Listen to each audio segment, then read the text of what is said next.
Hello, welcome to the 45th Toronto International Film Festival and to the Q&A recording for Notturno, one of this year's 50 official selections.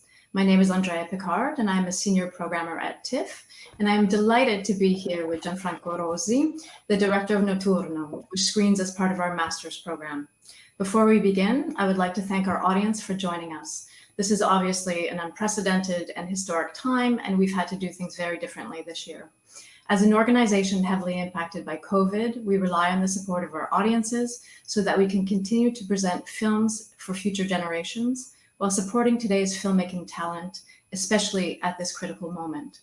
This film is eligible for the People's Choice Award. Vote for your favorite films at tiff.net/vote.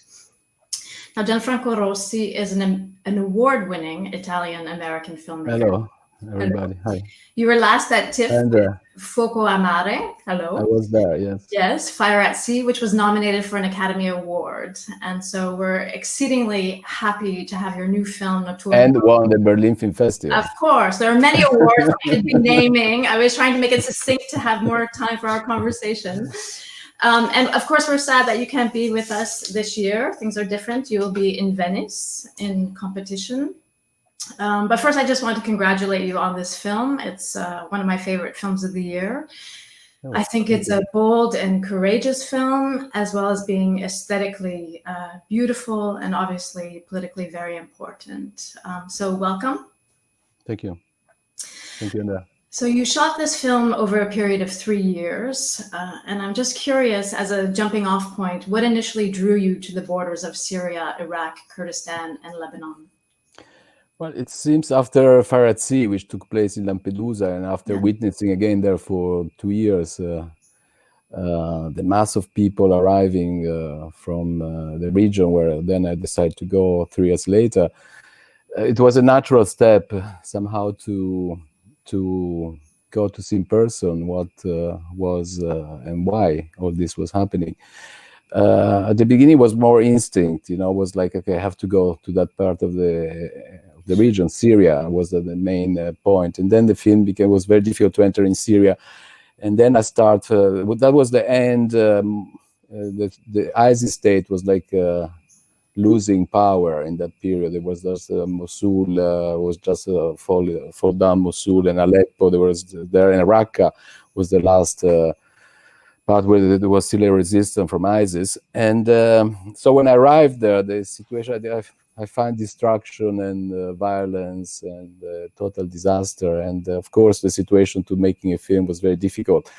But as usually I do, I went there for a long journey, which was around 6 months of scouting location, and tried to understand the area and the region, because I didn't know much about it. It was just what I knew was based on what I read and what I was perceiving through television. And again, probably the need, like I did in Lampedusa, was when and where headlines, breaking news, article, reportage was stopping. That was, I felt the urge to start searching for stories and for moments that are somehow beyond the violence and the destruction that I was surrounded. So I started searching for stories, for people, for area.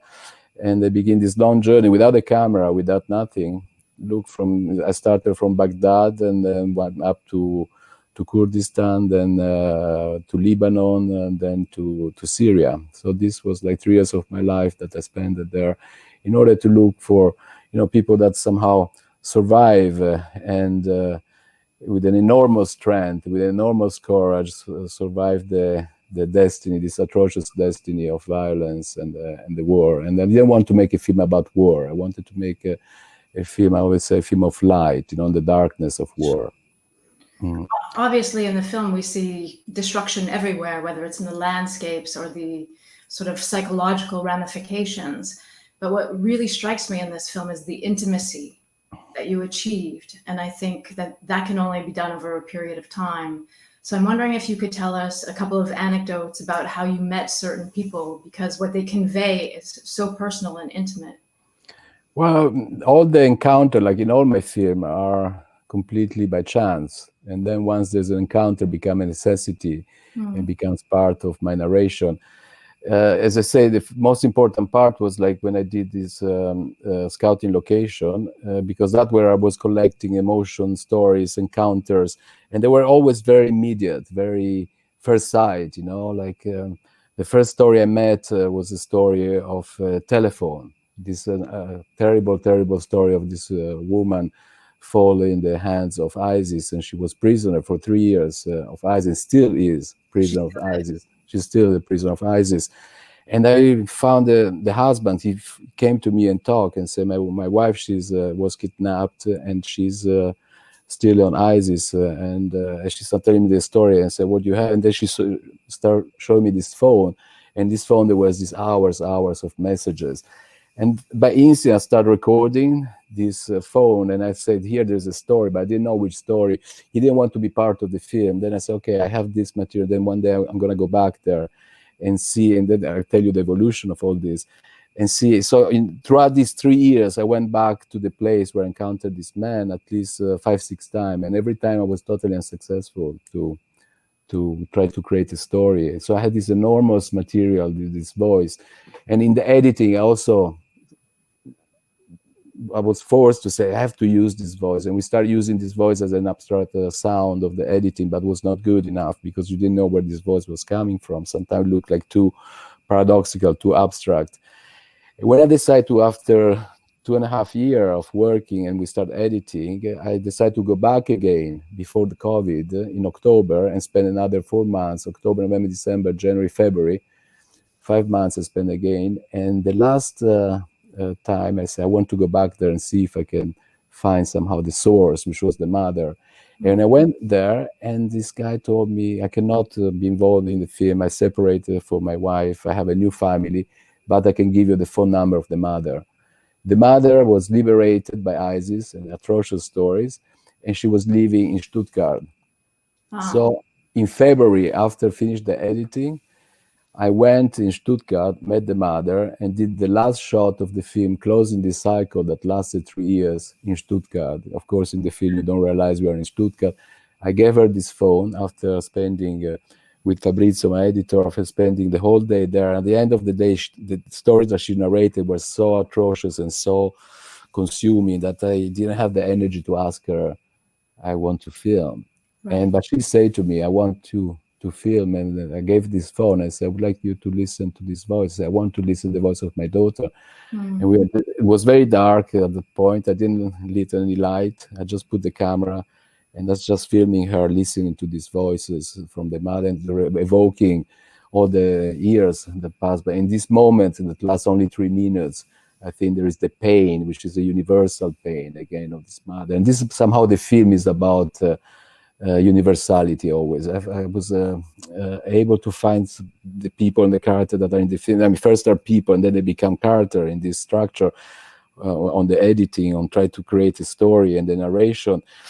And there's also something very deeply universal. There is a very strong sense of archetype on that. You know, in every story I found, from Ali to the hunters to the mother, the pain of the mother at the beginning when in this jail that was built by Saddam Hussein to exterminate all the Kurdish community. Again, also that happened by luck. I discovered this place. I went there that day. There was a celebration of an anniversary for the genocide of the Kurdish people.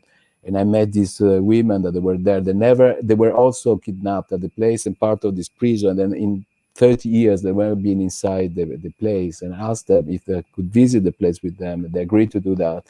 And that again, where the story evolved in front of me and happened in front of my eyes. So all the stories, somehow they were always by accident, by encounter, driven by encounter. And then they evolved in something which is so thick and so dense and so crucial for the film.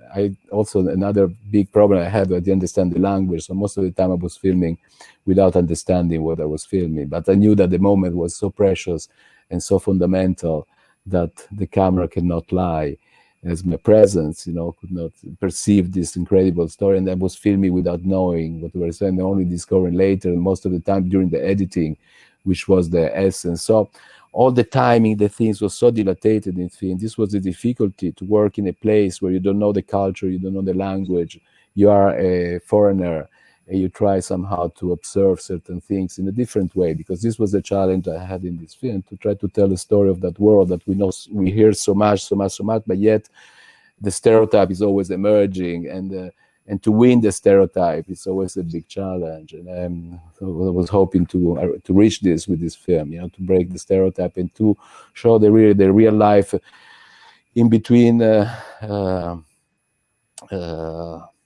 what is the present and what is hell, and the border that somehow is always there, the physical border where I shot, because the film is shot all along these borders. But in the film there's no reference of geographical, there's no any, and that was like a decision I took. I wanted to create a place which was more like the border was like a mental border, Sure. where I could have break, because anyhow border, they don't make much sense. Border was invented in 1816 by someone that decided to draw some line and sketch some line and decide that these were the border. But somehow in the film I wanted to break this division. But also the challenge was that to have so many stories in so many different places, in so many different languages, because in the film there's Yazidi, there's different Arabs, dialects, things, and to put all together the story in one element, that was a big challenge also on the editing, where the film somehow was built. That this was the film that somehow took more time than any of my work, because it was 5-6 months editing in this film, and always to find the right balance between the stories, to jump from one story to another story which was mile away, because all my movies, they always had before an element of unity, which was a place, a very small place, from Boatman to below sea level to even Sacco or Far at Sea. There were small places, so there was a unity of a place. In this place there was no unity. There's no unity of culture, there was no unity of language, there was no unity of place.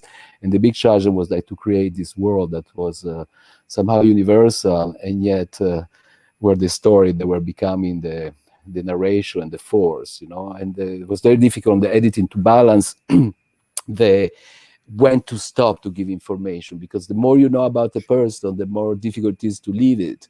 And most of the story could have make a full movie about each of the character. It could be like a 2-hour film, every story we have in the movie.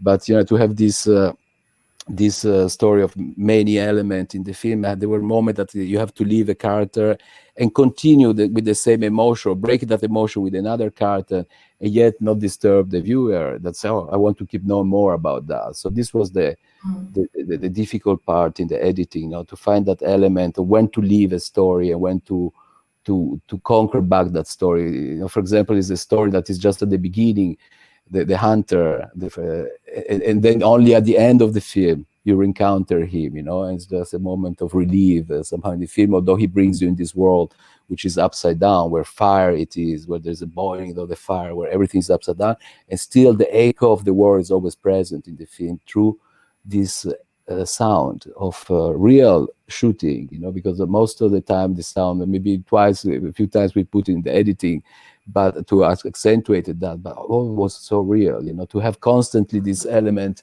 of guns shooting, crashing, sound that are there.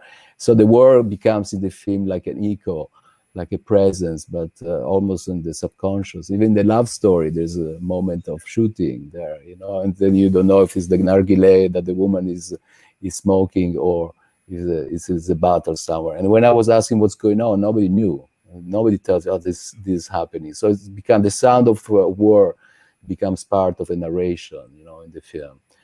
But yet I never wanted to face that. I never wanted to tell, to go into that, because also there's not much to tell about war. War is about waiting, and sometimes there's an action, and then there's again waiting. It's like filmmaking, waiting for something. My work is about waiting a lot, and about missing things most of the time, because you can grab just certain things and you miss so many things around you, and you have to have the patience to put the camera down and wait that something happening from the frame you chose, the frame you choose to tell the story with. Because if you start going right and left, you become like a dog marking the territory, and you lose the story, you lose the focus of the narration. So I wanted to use the element of fiction film, of an art, the camera, the things, the photography, the things, everything thick, but with the reality of life, with real story, real people, real development, real encounter, real accident, real moment that surprise you constantly, and that you're prepared to capture that, but you never know when it's coming, you know, the moment that you want to have in front of the camera. But the film is so immersive in that way, and with its aesthetic rigor. And then you have these fragments where you do hear about the Yazidi, and then you hear about the US invasion. So I think in this way, there's a temporal and geographic indistinct nature, and yet it's all encompassing. So I think that you achieve that so well. We're already running out of time. I want to talk to you so much about certain things like the themes of art and therapy and with the kids. Well, the kids, but also the play in the psychiatric hospital. Well, that was another incredible encounter. Again, that was a place where I went so many times there, and yet I was never able to grab. I said, how am I going to shoot this place? You know, I cannot shoot just because it's a psychiatric hospital. I have to find a story. And again, I went there back and forth. But it was so difficult to get. For every story that you have in the movie was incredible challenge to get the permit to shoot. To put a camera, you know, to have the permit to be there was an incredible work, which somehow all my local producers, they did an incredible job on this, and I have to thank them for their own constant presence on creating for me the territory to be able to move with safety and with the possibility of filming. And the last time I went there, I asked my assistant, who was also the executive local producer, Salam, I said, please, Lena, let's go back to the place, and I cannot leave. I know there is a story there. And that day, I saw for the first time in the theater a group of patients that they were watching their own performance projected in the screen. And I sit down for 15, 20 minutes. It was amazing. They were like performing, and they didn't know what they were talking about. And I asked the doctor, the one that wrote the play and that directed them throughout this, I said, what are you doing here? So well, this is a story of our land. It's a story of Middle East. And then I start going through the script and start following this rehearsal. And I think I was so lucky to find somehow the fil rouge of the film, you know, because then the real narration, it comes within the voice of the mad, you know, which is the history and the truth it tells through the voice of the matti, the follia, madness is there, but yet the truth is all there because the script is incredible and the way they perform that. So again, that was chance, you know, to meet that story and pursue that story on time. That's why you need, my biggest investment, I always say, is time, you know.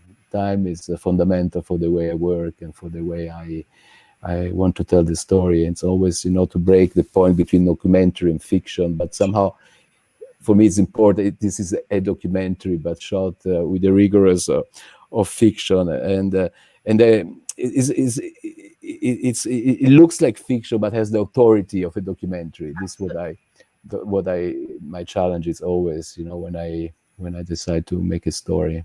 We have to wrap up soon, but I want to ask about one of my favorite shots in the film is when the prisoners emerge into the ISIS prisoner. Yes, with their crimson jumpsuits in winter, which is a stunning shot. But immediately after that, they're in a jail cell together, sort of all crammed in, and you're obviously there with them, and there's tremendous tension. Can you just talk about shooting that?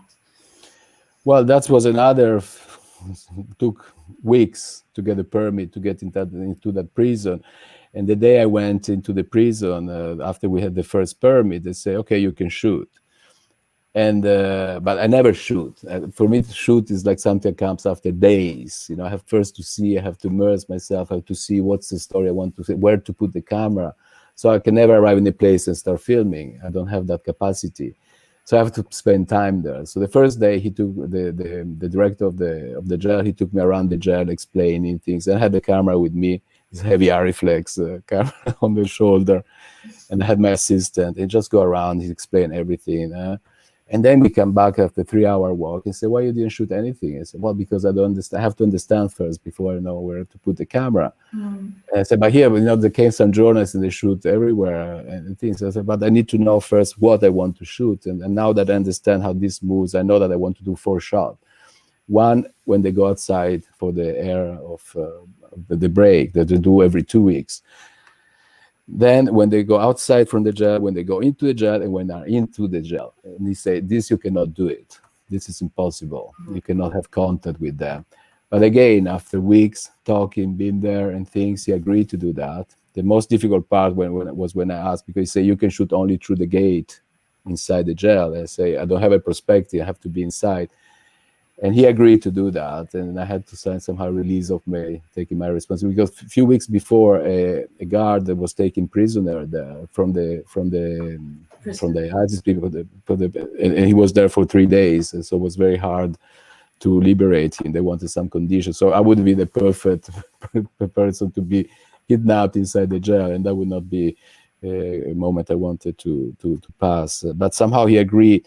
And I started talking to them, and I went inside this jail and filmed whatever. And somehow what came out was silence and an incredible sense, which is part of the film. You know, silence is an enormous part of the scene. Again, also in this jail, the silence was there. You know, there was a sense of suspension of the future. You know, like which somehow, you know, when I was editing the film, I felt so much.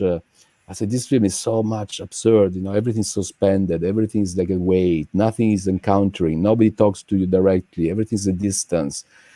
And we were editing also during the COVID period, and during the COVID period, I started this feeling of suspension, of growing into me, and then I said, it's incredible how much the film is resembling and associating with the feeling that now the whole humanity has, this sense of a future that is suspended, you know. And this is becoming, unfortunately, right now, a universal element, you know, the suspension of the future. It's an enormous, which we never experienced that.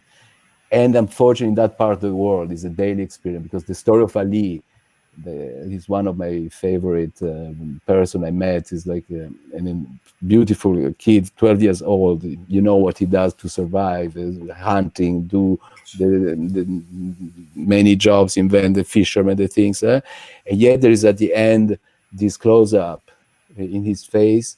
And that's when you read, where is the future of this kid here? Again, there's this enormous sense of suspension, a future that is suspended, that you don't know anymore where it's going and what you can project into this future. So somehow, is this a film of hope? I don't know, but I think it's a film of enormous dignity from the people that are there, you know. And it's a political film. It is. It's a film that gives answer. No. It's a film that raises a lot of questions. Fortunately, yes. Do I answer to this question? No. After 3 years of being there, am I able to understand more about Middle East? I'm not. The more I spend time there, the less I was able to understand, because unfortunately it's a world that is so complicated. And I think, you know, the film, it wants just to witness, and I want the audience more to be able to see first before than think. And it's a film that requires a lot to the audience, you know, because it requires trust. Mm-hmm. It requires watching this film without asking too many questions, and where I am, why I'm watching, who are these people, but just be part of what was my journey there, which somehow were encountering people. And I want the audience to have the same sense of encounter that I have when I met every single person appears in the film. I think this is a great work of humanism. And as you said, it's as we're entering this period of suspension, this is exactly the kinds of questions that we need to be posing. And I'm afraid we're out of time. I feel like we could talk for many, many more minutes. But thank you for being so eloquent. Thank you to you for this beautiful film, Gianfranco. Thank you so much. And hope to see you in person sometime soon. I'm very proud to be in Toronto this year. Thank you. Thank you. Ciao. Ciao.